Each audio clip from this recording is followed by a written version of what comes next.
दापुर नाम का एक छोटा सा विकसित गांव था। गांव का विकास नहीं, मतलब गांव में रहने वाले लोगों का विकास नहीं। इस गांव में कुछ 3-4 परिवार थे जो थोड़े बहुत खानदानी थे, बाकी सब मेहनत मजदूरी करके अपना जीवन गुजारते थे। इसी गांव के दीना नाम की एक विधवा औरत रहती थी। रहने के लिए छोटा सा घर था, 2 बच्चे थे, शायद एक 5 साल का और दूसरा 3 साल का होगा।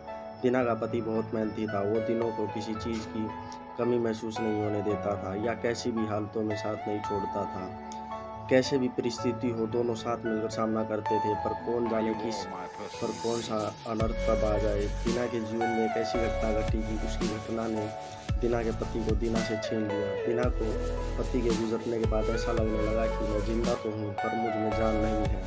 परिवार चलाने के लिए अब दूसरा कोई नहीं था सिवाय दीना के। इसलिए कैसे भी करके दीना ने अपने बच्चों के खातिर खुद को उस दुख के से अलग किया। कुछ दिन बाद घर में जो था वो समाप्त हो गया। अब खुद क्या खाए और अपने बच्चों को क्या खिलाए, ये समस्या उसके सामने खड़ी हो गई। बच्चों के लिए दीना को अभी कुछ काम करना ही था।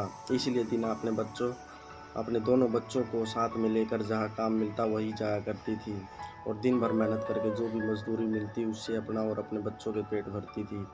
ऐसा ही समय बीतता गया और चलता रहा, लेकिन एक दिन दीना को शरीर में थोड़ी कमजोरी महसूस होने लगी। फिर भी वह काम पर गई। ऐसे ही 2-3 दिन दीना काम पर जाती रही, लेकिन उसकी शरीर की कमजोरी कुछ ठीक नहीं हो रही थी, बल्कि और बढ़ती जा रही थी। ऐसे में काम पर जाना दीना के लिए कठिन हो गया। दीना बहुत चिंतित रहने लगी। अगर काम पर नहीं गई तो मेरे बच्चे भूखे मर जाएंगे।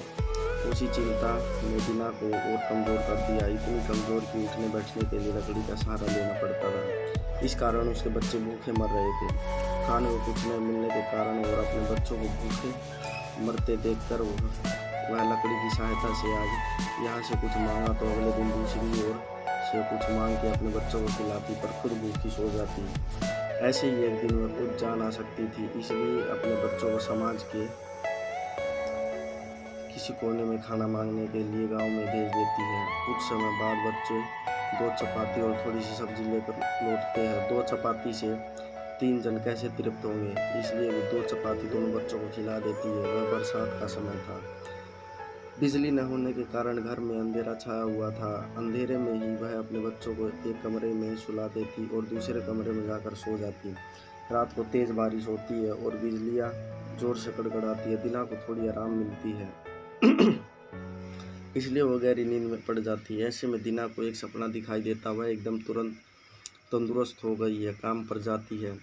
वह सोचती है अपने बच्चों को काफ़ी समय से अच्छा खिलाया नहीं है, इसलिए वह अपने बच्चों के लिए कुछ स्वादिष्ट खाना बनाती है। बाद में अपने बच्चों को वह साथ में बैठकर खाना खाकर सो जाते हैं। आगे सपने में दीना ने देखा उसके बच्चे जिस कमरे में सोए थे उस कमरे का छत गिर कर उनके दोनों बच्चे मर जाते हैं। सपने में से दीना एकदम उठकर खड़ी हो जाती है, जान में जान आ जाती है और अंधेरे में ही अपने बच्चों के कमरे की ओर चल पड़ती है।